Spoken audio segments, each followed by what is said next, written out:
c'est des choses yoo xam ne ni. qu'on ne peut pas révéler à travers publiquement comme ça. c'est important. waaw kenn mënta wax lépp mbokk yi ñu wéyale jotaay waxtaan wi jàll ci beneen pàcc. alors sëñ Sall dafa mel ni événement yi fi weesu. diggante 2021 ba 2024 amoon na ay impacté maanaam ci événement yooyu. ba sax doon victime. mu mel ni nag Maimouna Dièye jëwriñ gi ñu dénk wàllu njaboot gi rawatina wàllu solidarité mu amal benn série de mesures yi nga xamante ni dafay jëm ci sensu élan de solidarité maanaam dans un élan de solidarité nationale le gouvernement sénégalais par l'intermédiaire du ministère de la Famille et des Solidarités a annoncé une série de mesures en faveur des personnes impactées par les événements tragiques survenus entre 2021 ak 2024 ba tax na ces mesures visent à apporter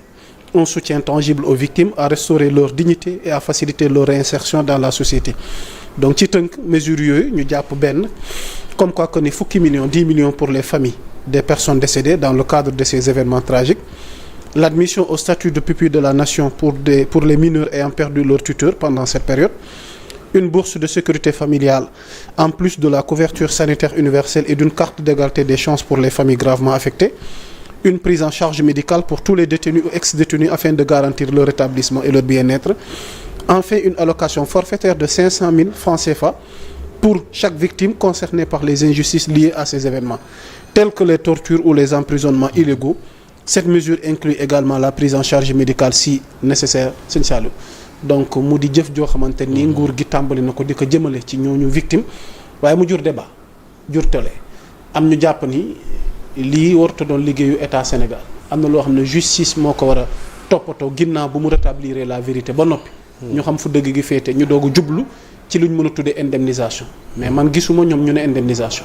solidarité ak secours. la ñu waxagum. indemnisation nag une partie de la classe politique jàpp nañ ni daanaka moom la rek xam naa dañ bañ a jaar ci baat gi coow li lii jur. déjà sax yow it defe naa victime nga ci événement yooyu alors sëñ Sall pour revenir en détail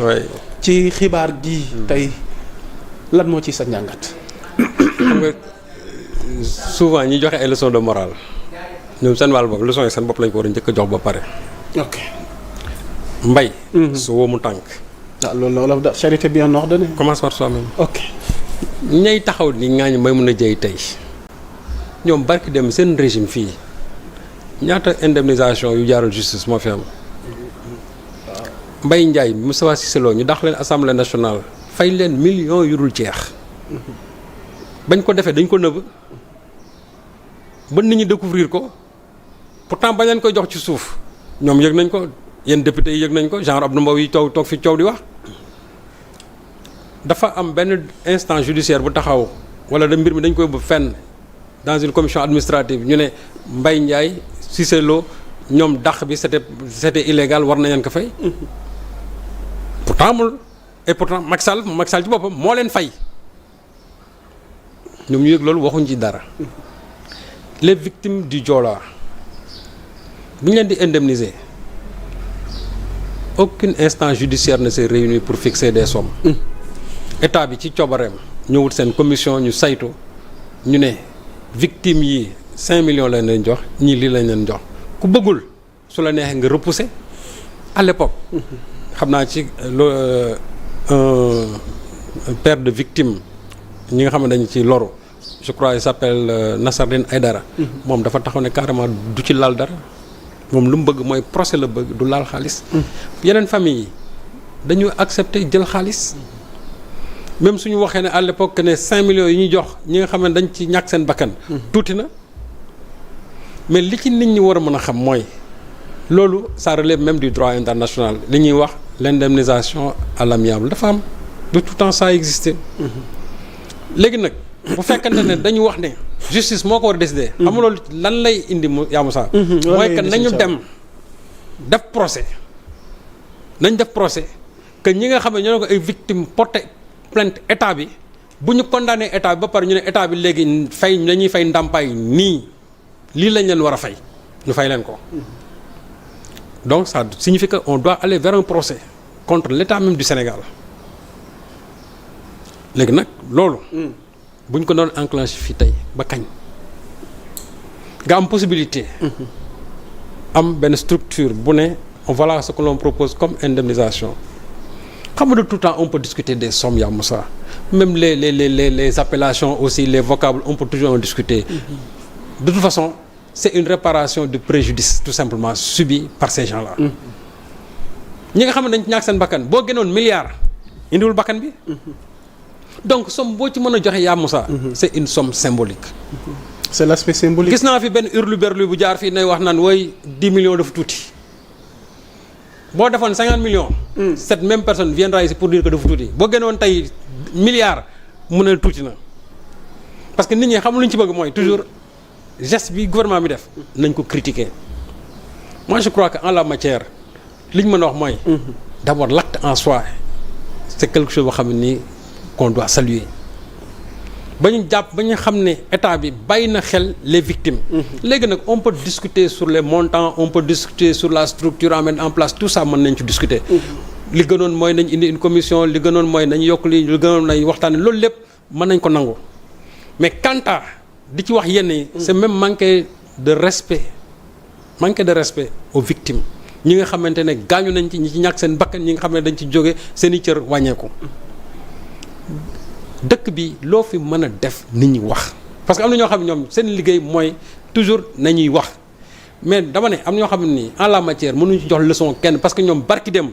indemniser nañ fi ay nit yoo xamante ni amul benn commission bu judiciaire bu toog wax ne lii nga xam moom lañ war a joxe. exactement. En 2002 la famille Maître Sèye bi ñuy génne di leen jox 200 millions 600 millions sax Abdou Latif Coulibaly waxoon mais par la suite les gens ont dit que c'est 200 millions bi leen ko Abdoulaye Wade di jox pourtant le procès de Maître Sèye État Sénégal kenn condamné wul État Sénégal. déedéet. on n'a pas condamné l'État du Sénégal mais État Sénégal c'est comme si mu lañ condamné ba mu génne di indemniser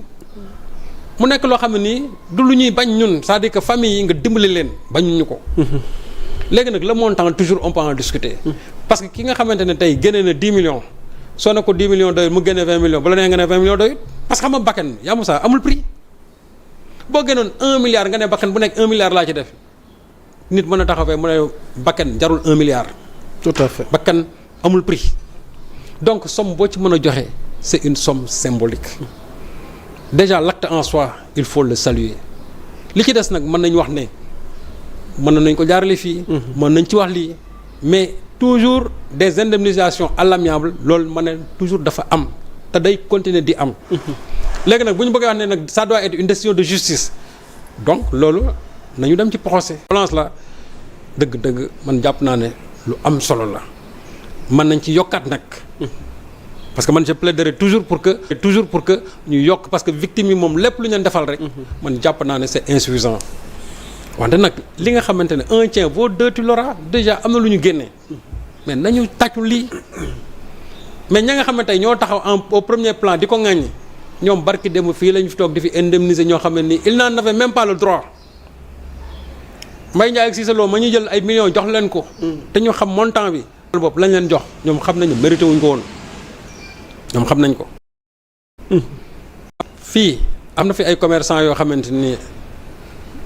lakk leen nañ fi seen i cantine ñu gën a indemniser et pourtant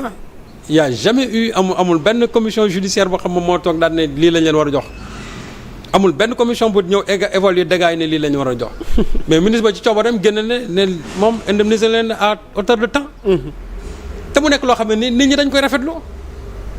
mais la ñuy joxe toujours nag mën nañ jàpp ne doyut parce que xam nga nit moom boo ko privé de liberté rek yàqal nga ko lu bare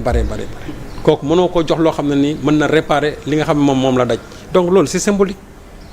il faut que vraiment sénégalais yi vraiment yi romb yenn étapes yi xam man li ma jàpp mooy dafa am ñoo xam ne nii ils gèrent le ministère de la parole mooy les opposants mooy li nga xam ne les chroniqueurs aussi de l'opposition ñooñu il faut leur laisser ce ministère de la parole moo gën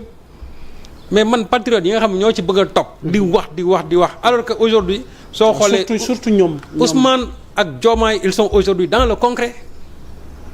mais nit ñi bu ñu leen bëggee tardel ci ay doy naag doyul ak nga bëgg ci nekk guddi di période guddi ba càg alors que nee naa leen li war a nekk débat pendant une semaine mooy le lancement de cette deuxième phase du projet d'approvisionnement en eau à Fass Touré loolu moo waroon nekk discussion pendant une semaine ci réseaux sociaux yi parce que Yamoussa ñi muy impacté moo bëri 2 millions de personnes yoo xam ne qui vont bénéficier de ce programme mais loolu moo jar a wax parce que loolu mooy source de développement mais coow li ñu nekkee nii yenn patriotes yi bu ci topp guddeeg bëccëg di wax man jàpp naa ne actuellement ils sont en train de faire fausse route parce que ña leen ci yóbbu ñooñu loolu mooy seen volonté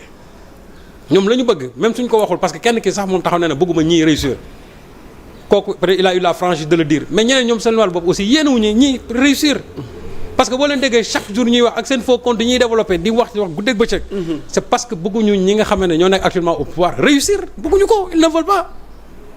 alors yéen ngeen bëgg leen topp maintenant ci coow loo xam ne ni amul bopp amul genn ngeen waroon na jël coow li dévier ko sur la première grande réalisation du président Diomaye ngeen war a wax ci loolu pendant une semaine vulgariser ko ak yeneen yoo xamante ni chaque jour des actes concrets que les gens posent sur lesquels vous pouvez discuter ngeen bëgg a topp wax yu xamante ni franchement amul bopp amul genn man jàpp naa ne yenn patriotes yi dañ xoolaat vraiment seen toogaay ci réseaux sociaux yi te bañ a topp vraiment ñii di wax ci loo xamante ni ñoom amul leen benn njariñ man li ma doon d'accord ñu ne wëy nañ xool en termes d'amélioration vraiment de cette assistance là nangam ak nangam loolu vraiment c'est quelque chose boo xam ne war nañ ko nangu mais bëgg ci nekk ci coow loo xam ne ni tulleeg màlle pour man daal nañ leen bàyyi avec ces gens là qui gèrent comme je l'ai dit tout à l'heure ce ministère de la parole parce que ñoom loolu la ñu am ñi nga xam ne ñoom la yàlla nattoo jëf yi ñoom ñu leen di natt ci jëf yi di leen juger ci jëf yi mais ñay toog nag di wax man la Sénégal bu ñu ko defoon or ak jamaa tey nga dégg ñooña taxaw daal ne or ak jamaa doyut nañ wutuwaat leneen ils n'auront jamais ce pouvoir là dans un œil positif yàlla natto et c'est bien nag que ñoom qu'ils ont toujours l'œil critique même si très souvent c'est très subjectif mais qu'ils aient toujours l'œil critique sur ce que font les gens là parce que œil critique boobu moo lay mën a permettre toujours yow ngay améliorer wu donc ñoom nañu critiquer rek dañuy critiquer mais ñiy jëf aussi ñoom nañu continuer di jëf te ñi war a accompagner aussi jëf yooyu muy patriotes yi di leen accompagner ci jëf yi ñuy def les actes concrets que les gens là posent il est vrai que nag gis naa ci patriotes yoo xam ñoom chaque jour dañuy fësal li gars yi def acte bu ñu posé man gis naa ci ñoo xam ne nii bu ñu posé rek nga gis ñu génn ko ci réseaux sociaux yi conseil des ministres décision bu ñu génn ñu fësal ko ci réseaux sociaux mais daf ci am xeet goo xamante nii moom ñoom toujours dañuy topp yeneen côté bi ci wax yoo xam man jàpp naa ne amul bopp amul genn ñooñu nag laay waxal surtout. jërëjëf sëñ Saliou on va essayer d'avancer.